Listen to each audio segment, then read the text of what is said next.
आज की वीडियो में हम रीजनिंग का टॉपिक देखेंगे एनालॉजी टेस्ट। एनालॉजी टेस्ट अर्थात सादृश्यता।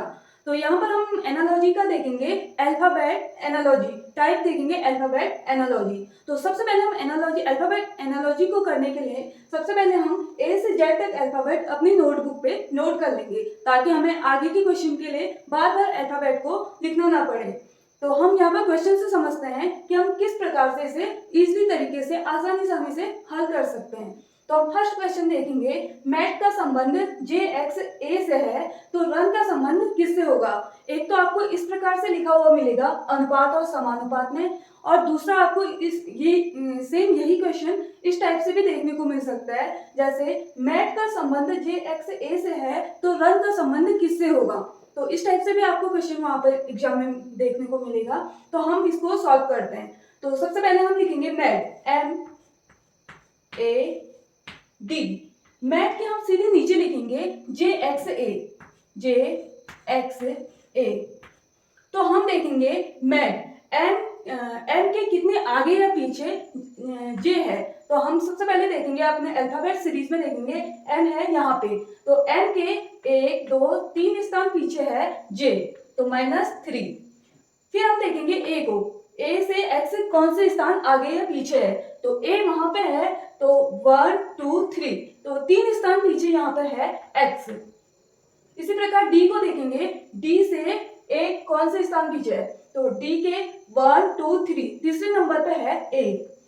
तो हमें पता चल गया, हमें लॉजिक पता चल गया कि जो एम ए डी दिया हुआ है उससे 3 स्थान हम पीछे खिसकाएंगे तो हमें जे एक्स ए मिल जाएगा। सेम इसी वे में हम आर यू एन को लेंगे, आर यू एन। तो आर से 3 स्थान पीछे लेंगे, 3 स्थान पीछे 1 2 3, 3 स्थान पीछे है ओ। यू के 3 स्थान पीछे देखेंगे 1 2 3, यू के 3 स्थान पीछे है आर। एन के 3 स्थान पीछे देखेंगे 1 2 3, एन के 3 स्थान पीछे है के। तो आंसर आ गया हमारा ओ आर के। तो यहाँ पर आर यू एन का संबंध है ओ आर के से। हम देखेंगे सेकंड क्वेश्चन, यहाँ पे लव का संबंध है ई वी ओ एल। तो यहाँ पे राइट का संबंध किससे होगा।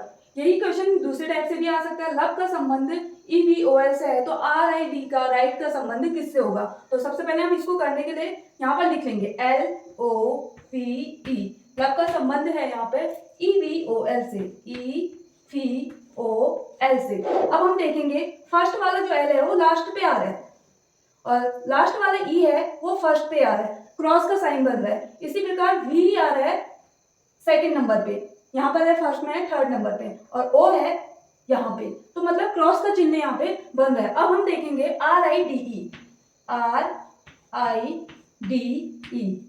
तो ई इसमें लास्ट पे है तो ई हम लिख लेंगे फर्स्ट में, आर यहाँ पर फर्स्ट में है तो आर को हम लिख लेंगे लास्ट में, क्रॉस का साइन बन गया यहाँ पे।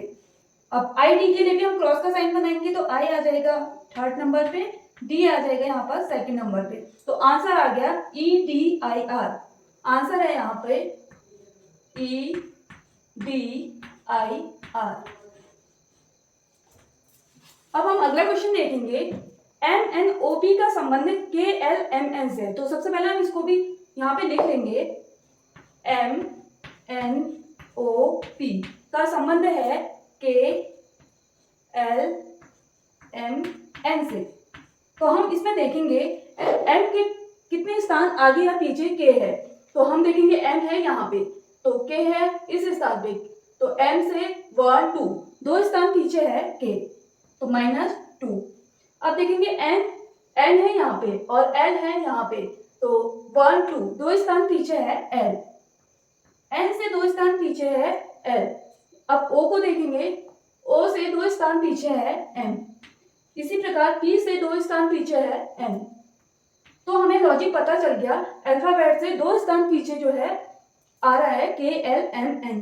तो हम इसमें भी इसी लॉजिक को लगाएंगे, सी आर ए वी। तो देखेंगे सी से 2 स्थान पीछे है ए,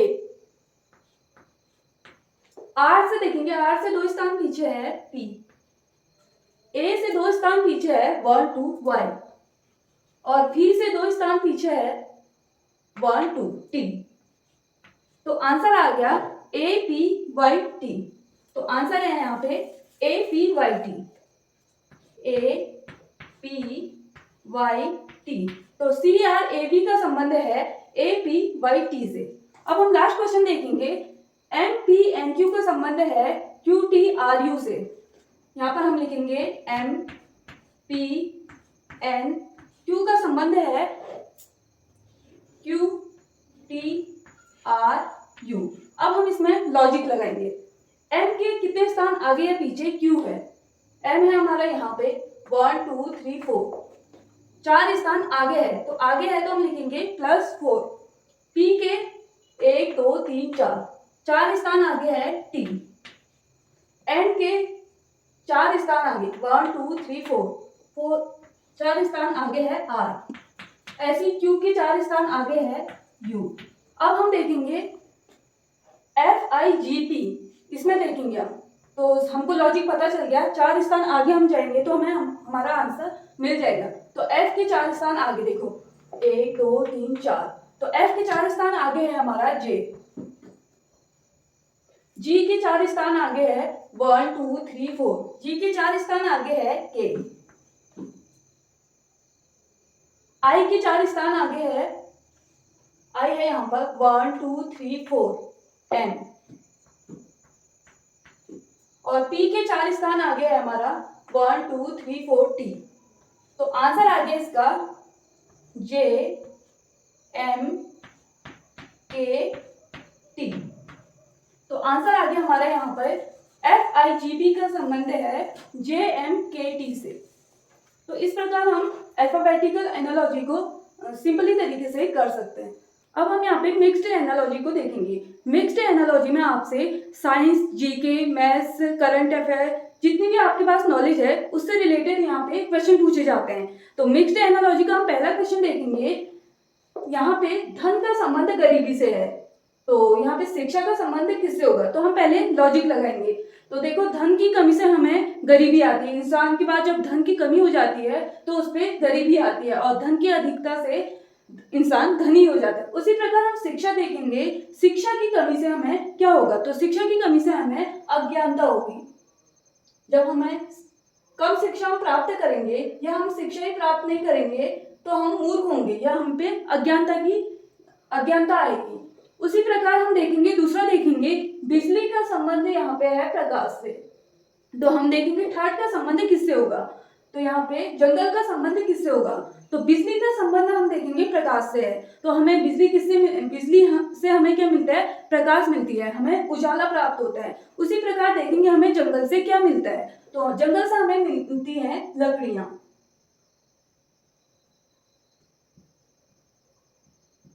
तो जंगल का संबंध हो गया हमारा लकड़ी से। अब हम तीसरा देखेंगे, राज्य का संबंध है राज्यपाल से। तो देश का संबंध किससे होगा? हमें पता है राज्य का सबसे संवैधानिक प्रमुख होता है, जो सर्वप्रथम नागरिक होता है वो होता है राज्यपाल। उसी प्रकार देश का जो सर्वप्रथम नागरिक होता है, संवैधानिक प्रमुख होता है, वो होते हैं राष्ट्रपति।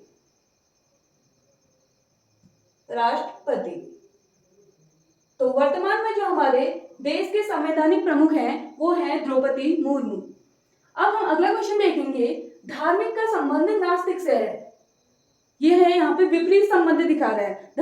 धर्म के प्रति हमें आस्था नहीं होगी तो हम नास्तिक कहलाएंगे। उसी प्रकार आलसी का संबंध किससे होगा? यहाँ पे धार्मिक का उल्टा आ रहा है नास्तिक, तो आलसी का यहाँ पे विपरीत शब्द देखेंगे। तो आलसी का विपरीत होगा परिश्रमी।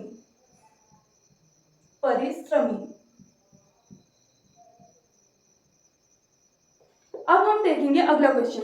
यहाँ पर ट्यूबरक्लोसिस का संबंध लंग से है, तो हार्निया का संबंध किससे होगा? अब हम ट्यूबरक्लोसिस के बारे में देखेंगे। ट्यूबरक्लोसिस जिसे आम बोलचाल में हम कहते हैं टीबी का रोग हो गया। तो टीबी के रोग में मरीज को खांसी होती है, मरीज छींकता है, तो उसके जो बैक्टीरिया आते हैं, जो उसकी छींक आती है, वो सामने बैठे हुए इंसान को फैल जाती है। तो उसे भी मतलब ये फैलने वाला एक रोग है टीबी।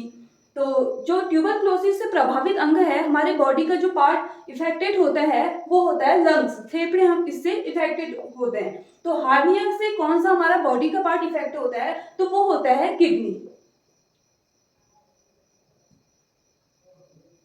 तो हार्निया का संबंध यहाँ पे आ गया किडनी से। ट्यूबरक्लोसिस टीबी का संबंध यहाँ पे आ गया, टीबी से प्रभावित होने वाला अंग है यहाँ पे लंग्स। उसी प्रकार हार्निया से जो हमारा इफेक्टेड बॉडी पार्ट है वो है किडनी। अब अगला हम देखेंगे कॉबलर। कॉबलर का यहाँ पे संबंध है शू से। तो कारपेंटर का संबंध यहाँ पे किससे होगा? कॉबलर, कॉबलर को हम हिंदी में कहते हैं मोची। तो मोची यहाँ पे क्या बनाता है? जूते, शू। तो कारपेंटर यहाँ पे क्या बनाएगा? तो कारपेंटर यहाँ पे बनाता है लकड़ी का काम करने वाला जो होता है उसे हम कहते हैं कारपेंटर। तो कारपेंटर बनाता है फर्नीचर। तो कारपेंटर का संबंध हो गया फर्नीचर से। अब हम देखेंगे प्लेटफॉर्म। प्लेटफॉर्म का संबंध है ट्रेन से। उसी प्रकार हार्बर का संबंध किससे होगा? प्लेटफॉर्म। प्लेटफॉर्म यहाँ पे ट्रेन रुकती है, जहाँ पर ट्रेन रुकती है उस जगह को हम क्या कहते हैं? प्लेटफॉर्म। प्लेटफॉर्म नंबर 1, 2 इस प्रकार से वहां पे नंबर डले होते हैं। तो हार्बर का संबंध किससे होगा? हार्बर हो गया बंदरगाह। तो बंदरगाह में हमारे क्या रुकते हैं? शिप। तो यहाँ पर हार्बर का संबंध हो गया शिप से। अब हम लास्ट देखेंगे मटन। मटन, मटन का संबंध यहाँ पर हो गया गोट से। तो पॉर्क का संबंध यहाँ पे किससे होगा? तो मटन, जो बकरी की जो मांस होता है उसे हम कहते हैं मटन। तो यहाँ पर पॉर्क जो है किसका मांस होता है? तो हम देखेंगे पॉर्क यहाँ पर होता है सुअर का मीट। तो सुअर को हम क्या कहेंगे? पिग। तो पिग का संबंध हो गया पॉर्क से। तो यहाँ पर गोट का संबंध जो है मटन से था, तो पिग का संबंध यहाँ पर